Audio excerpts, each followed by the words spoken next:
What's going on, guys? Unknown Player here, and today once again we're going to be going over a variety of interesting Destiny 2 topics, a secret perk on the Nightstalker, some issues about exotics, the raid matchmaking system, mysteries on IO, and a bunch of other stuff. So let's talk about firstly the Nightstalker. Something not a lot of people know about is that it does have a secret perk already added to the super for free that isn't listed. So a lot of subclasses and exotics in this game do have secret perks that Bungie just kind of add in but aren't mentioned anywhere on the trees, and the Nightstalker is one of them.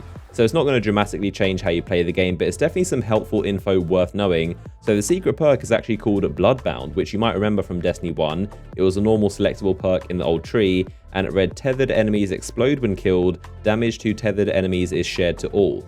So it was actually a really good perk back in Destiny 1, but unfortunately it was in the same column as Black Hole, which for most situations was simply the better perk to run. So Bloodbound was very powerful, but it wasn't actually that popular, and no one really got to use it because the other option, Black Hole, was always the much better one for PvE situations.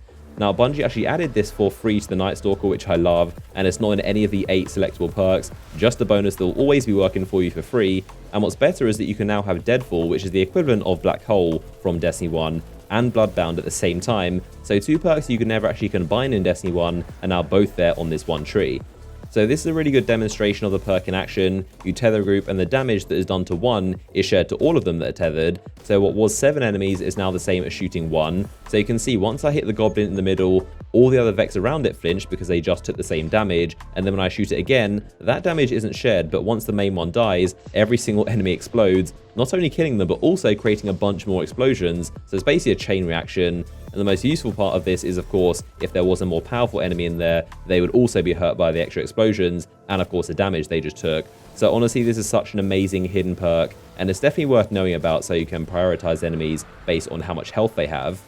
So next up, something I wanted to quickly explain as a sort of PSA was this mysterious object inside a random cave of IO. It plays very weird and loud music, and I've been asked a ton of times about this thing, so I wanted to simply say what it does, why it's there. I know some of you will already know what this is, but I've been asked about it so much on Twitter and the comments, I wanted to explain it quickly. But because it's related to Rasputin or the war mines, it does seem like it might be a cool secret that does something interesting. The answer is unfortunately not that exciting. It's actually part of an adventure. In fact, this adventure on the map you can see here, obviously is quite a rare occurrence, but when someone is halfway through this adventure, it's going to spawn in the cave, play the music, and also these weird Vex that can't shoot straight.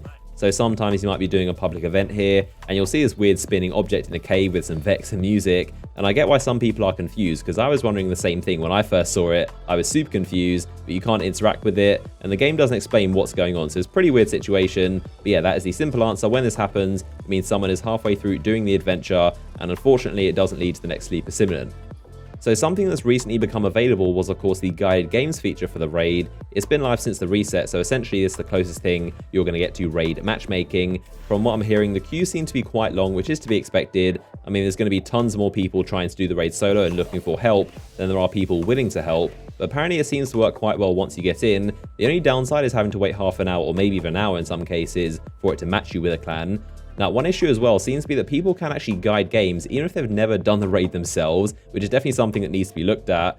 So the way it works is that you have clans entering as guides looking for more players to help, and then you have solo players looking for a group, and they search as seekers. And right now anyone can seek, so they've given tickets to everyone, I'm pretty sure. You need to go to your postmaster and pick up the ticket package, like this one here, but these allow you to basically seek, and pretty much anyone with a clan is going to be able to help those seekers, and that seems to be a little bit of the problem because obviously there are guides out there that haven't even played the raid themselves, supposed to be helping others, which of course isn't going to go well. So I think they should add some sort of checkbox for seekers to filter clans that have completed the raid before, so at least you're going with a group that knows what they're doing, but at the same time they shouldn't just make it a requirement that you have to have done it before, because it is important to remember some people might want to attempt the blind raids through this matchmaking system. And again, it isn't the best idea, probably isn't going to be very easy, but I know some people will want to do that. So there probably should be some sort of checkbox to kind of give an option if you want to be matched with people who have done the raid or not. But let me know down below in the comment section if any of you have tried the Leviathan raid for guided games as either a seeker or a clan. I mean, I haven't tried it myself, so I'd love to know what you guys think of this raid matchmaking attempt. So I also wanted to talk about exotics and the apparent issue with duplicates. I've seen this complaint literally all over the internet, and it doesn't just seem to be people complaining about bad RNG or being unlucky, but rather the game does seem to really like giving out duplicate exotics.